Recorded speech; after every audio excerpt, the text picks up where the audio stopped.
Also, as part of his speech at the 19th CPC National Congress, General Secretary of the CPC Central Committee Xi Jinping called for all-out efforts in building China into a moderately prosperous society, or xiaokang society in Chinese. He also talked about issues such as deepening reforms, territorial integrity, and building a modern military.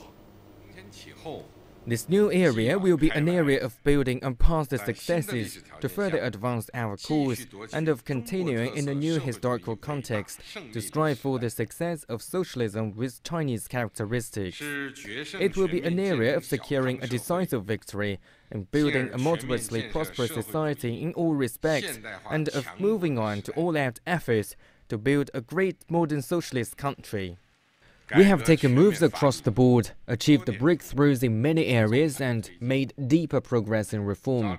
We have pursued reform in a more systematic, holistic and coordinated way, increasing its coverage and depth. Thanks to the launch of over 1,500 reform measures, breakthroughs have been made in key areas and the general framework for reform have been established in major fields.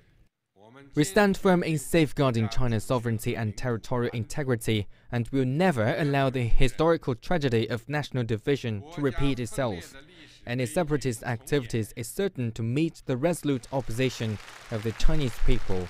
We have the resolve, the confidence and the ability to defeat separatist attempts for Taiwan independence in any form. We will never allow anyone, any organization or any political party at any time or in any form to separate any part of Chinese territory from China. We will make it our mission to see that by 2035, the modernization of our national defense and our forces is basically completed, and that by the mid-21st century our people's armed forces have been fully transformed into world-class forces. CGTN's Sonny Matthew is keeping tabs on the proceedings at the National Congress of the Communist Party of China and now joins us live for an update from Beijing. Sonny, what are the key developments from the NCCPC today?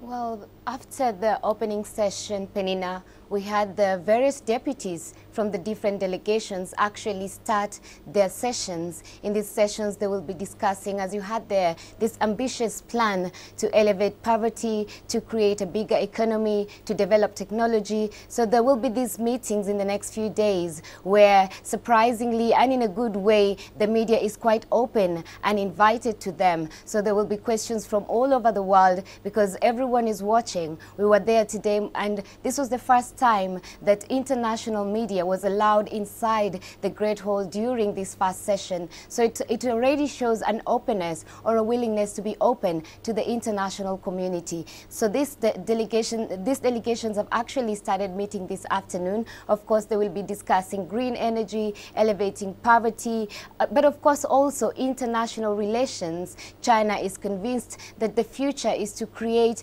a shared future for international people as well, where they're inviting investors here in China, but also taking our technology to places like Africa, as we mentioned, with One Road, One Belt, but also building constructions, and also, as the Secretary General has mentioned, that building a better future for all, not just the Chinese. Sonny, what can we expect in the coming days? Well, these sessions will be open, we'll have meetings with also the media. They will discuss what plans they have come up with, what strategies they will apply. But we also expect a new committee to be appointed that will carry the country forward, as they say. They say they're looking for younger people. They're fighting corruption. They want people who are determined and focused to achieve these points. Of course, we'll be bringing you a few stories around the same. So we'll be bringing you stories on what green energy, the plans that China has for that, environmental stories, how far China has come in cleaning up the environment, how they're fighting air pollution. This is some of the stories maybe you can expect from us, but also what comes out of every delegation when these deputies give us access to them. All right. Sonny Matthew live for us there in Beijing. Sonny, many thanks.